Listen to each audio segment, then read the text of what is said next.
Hi friends, ഇന്ന് നമുക്കൊരു കുടപ്പൻ ഉലത്തിയാലോ. Super ടേസ്റ്റിലൊരു കുടപ്പൻ ഉലത്താട്ടാ. അപ്പം അതിന് വേണ്ടിയിട്ട് നമ്മളൊരു കുടപ്പൻ നന്നാക്കി കഴുകി വൃത്തിയാക്കി എടുത്തിട്ടുണ്ട്. കുടപ്പന് അരിയാനായിട്ട് ബുദ്ധിമുട്ടാന്ന് ഞാൻ ആരും പറയണ്ട കേട്ടോ. കുടപ്പൻ എളുപ്പത്തിൽ അരിയാനുള്ള ഒരു വഴി കാണിച്ചു തരാം. ആദ്യം നമ്മൾ കുടപ്പൻ വട്ടത്തിൽ ഇങ്ങനെ വട്ടത്തിൽ അരിഞ്ഞെടുക്കുക. ഇങ്ങനെ ഒന്ന് വട്ടത്തിൽ അരിഞ്ഞെടുക്കുക. അതിനുശേഷം നമുക്കിങ്ങനെ വട്ടത്തിൽ അരിഞ്ഞ കുടപ്പനുകൾ ഒരു 5-6 വെച്ച് ഒരുമിച്ച് വെച്ചിട്ട് ഇങ്ങനെ നീളത്തിലരിഞ്ഞ കുടപ്പൻ വീണ്ടും നമ്മൾക്ക് ഇങ്ങനെ മറച്ച് വെച്ചിട്ട് വീണ്ടും വട്ടത്തിലരിയാം കേട്ടോ.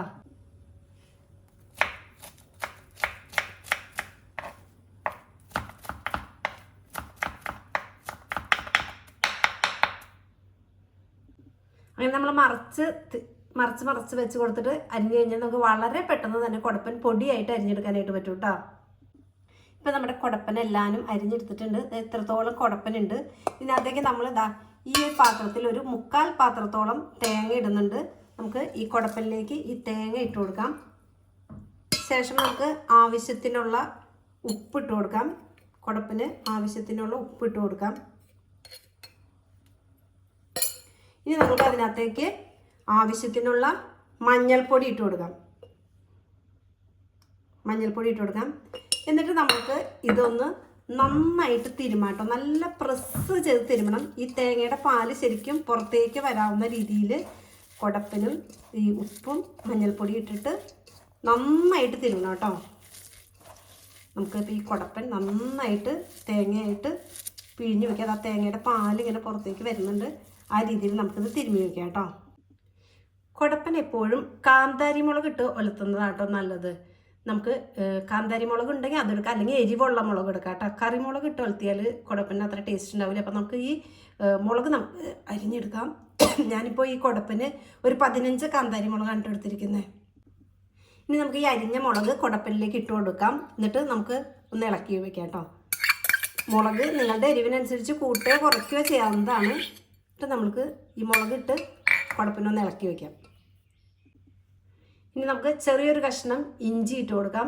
പിന്നെ അതുപോലെ തന്നെ സബോള, ഈ കുടപ്പനൊട്ടലേക്കുള്ള സബോള നന്നായിട്ട് വേണം കേട്ടോ. ഈ വലിപ്പത്തിലുള്ള 2 സബോള ഞാൻ എടുത്തിട്ടുണ്ട്. ഇനി നമുക്ക് ചട്ടി ചൂടായി കഴിയുമ്പോൾ നമുക്ക് അതിനകത്തേക്ക് ഓയിൽ ഒഴിച്ച് കൊടുക്കാം. നമ്മൾ പഴംപൊരിയോ പപ്പടമോ ഒക്കെ വറുത്ത വെളിച്ചെണ്ണ ഉണ്ടെങ്കിൽ അതിന് ഉപയോഗിക്കാവുന്നതാണ് കേട്ടോ. നമുക്ക് വെളിച്ചെണ്ണ ഒഴിച്ച് കൊടുക്കാം. എണ്ണ ചൂടാക്കി കഴിയുമ്പോൾ നമുക്ക് ആദ്യം തന്നെ ഇഞ്ചി ഇട്ട് കൊടുക്കാം.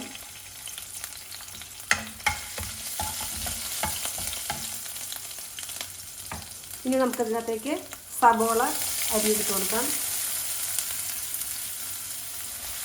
അതുപോലെ തന്നെ കറിവേപ്പിലയും കൂടി ഇട്ട് കൊടുക്കാം കേട്ടോ. സബോള നന്നായി മൊരിയണം. നല്ല ബ്രൗൺ കളർ, ഗോൾഡൻ കളർ ആവുന്നത് വരെ മൊരിയണം കേട്ടോ. സബോളയൊക്കെ നല്ല ബ്രൗൺ കളറായിട്ടുണ്ട്. ഇനി നമുക്ക് ഇതിനകത്തേക്ക് നമ്മുടെ കുടപ്പൻ തിരുമ്മി വെച്ചിരിക്കുന്ന കുടപ്പൻ ഇട്ട് കൊടുക്കാം കേട്ടോ. കുടപ്പനിട്ട് നമുക്ക് നന്നായിട്ട് ഇളക്കി എല്ലാത്തേക്കും നമുക്ക് യോജിപ്പിക്കാം. നന്നായിട്ട് ഇളക്കി കൊടുക്കാം. നമുക്ക് ഗ്യാസിൻ്റെ ഫ്ലെയിം ഒന്ന് കുറച്ച് കൊടുക്കാം കേട്ടോ. അതിനുശേഷം എല്ലാവർക്കും ഇളക്കി യോജിപ്പിച്ചതിന് ശേഷം നമുക്ക് ഈ കുടപ്പൻ ഒന്ന് ഒരുമിച്ച് കൂട്ടി ഇങ്ങനെ പ്രസ് ചെയ്തതിന് ശേഷം നമുക്കിതൊന്ന് മൂടി വയ്ക്കാം കേട്ടോ. ഇടയ്ക്ക് ഇതൊന്ന് തുറന്നിട്ട് നമുക്ക് രണ്ടാമതും നന്നായിട്ടൊന്ന് ഇളക്കി കൊടുക്കാം. പെട്ടെന്ന് തന്നെ ഈ കുടപ്പൻ വേവും കേട്ടോ. കാരണം നമ്മൾ നന്നായിട്ട് പ്രസ് ചെയ്താൽ തിരുമുമ്പോൾ തന്നെ അതിൻ്റെ പകുതി വേവാവും. ഇത് പെട്ടെന്ന് വേവും. പിന്നെ നമ്മൾ ഇടയ്ക്ക് ഇങ്ങനെ ഒന്ന് കൂട്ടി വീണ്ടും മൂടി വെച്ച് കൊടുക്കുക.